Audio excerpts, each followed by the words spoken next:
ఊచకోత అంటే ఎలా ఉంటుందో పాకిస్తాన్కు చూపించాడు మార్కస్ స్టోయినిస్. పిడుగొచ్చి మీద పడ్డట్లు దయాది బౌలర్ల మీద పడ్డాడు. దొరికిన బాల్ను దొరికినట్లు స్టాండ్స్లోకి పంపించాడు.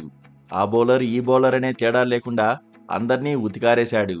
హారిస్ రౌఫ్, షాహీన్ అఫ్రిదీకి చుక్కలు చూపించాడు. భారీ సిక్స్లతో ప్రత్యర్థులను బెంబేలెత్తించాడు. 23 బంతుల్లోనే హాఫ్ సెంచరీ మార్కును అందుకున్నాడు స్టోయినిస్. మాస్ బ్యాటింగ్ కారణంగా ఆఖరి టీ20లో 7 వికెట్ల తేడాతో పాక్ను చిత్తు చేసింది కంగారు జట్టు. తద్వారా స్వదేశంలో పాకిస్తాన్తో జరిగిన 3 మ్యాచ్ల టీ20 సిరీస్ను ఆస్ట్రేలియా క్లీన్ స్వీప్ చేసింది. చివరి టీ20లో మొదట బ్యాటింగ్ చేసిన పాకిస్తాన్ జట్టు 18.1 ఓవర్లలో 117 పరుగులు చేసి ఆలౌట్ అయింది. బాబర్ ఆజం 41 పరుగులు చేసి పర్వాలేదనిపించాడు. హషీబుల్లా ఖాన్ 24 పరుగులతో మంచి స్టార్ట్ అందించాడు. కానీ భారీ ఇన్నింగ్స్గా మలచలేకపోయాడు. వీళ్ళిద్దరినీ మినహాయిస్తే పాకిస్తాన్ మిగతా బ్యాటర్లంతా ఫెయిల్ అయ్యారు. ఇక ఆరోన్ హార్డీ 3 వికెట్లు, ఆడమ్ జంపా, స్పెన్సర్ జాన్సన్ చెరో 2 వికెట్లు తీశారు. ఎక్కువ పరుగులు చేయనీయకుండా పాక్ బ్యాటర్లను వణికించారు. వరుస విరామాల్లో వికెట్లు తీస్తూ ప్రత్యర్థి పనిపట్టారు.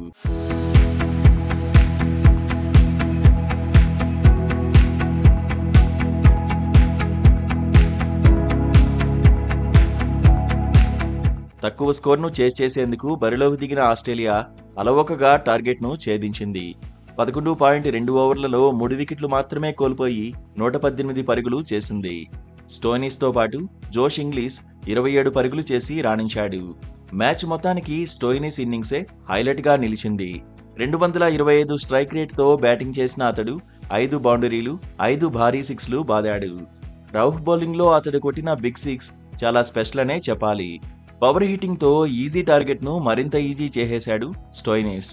దయ అనేదే లేకుండా పాక్ బౌలర్లను చీల్చి చెండాడాడు. అందుకే స్టోయినిస్కు player of the match award దక్కింది. సిరీస్ ఆశాంతం రాణించి పాక్ను వైట్ వాష్ చేయడంలో కీలక పాత్ర పోషించిన పేసర్ స్పెన్సర్ జాన్సన్కు player of the series award లభించింది. ఈ సిరీస్లో ఆస్ట్రేలియా తొలి 2 మ్యాచ్ల్లో కూడా గెలిచింది. చివరి టీ20లో కూడా నెగ్గి వైట్ వాష్ చేసింది. ఇక టీ20 సిరీస్కు ముందు జరిగిన వన్డే సిరీస్ను పాకిస్తాన్ జట్టు 2-1 తేడాతో కైవసం చేసుకుంది.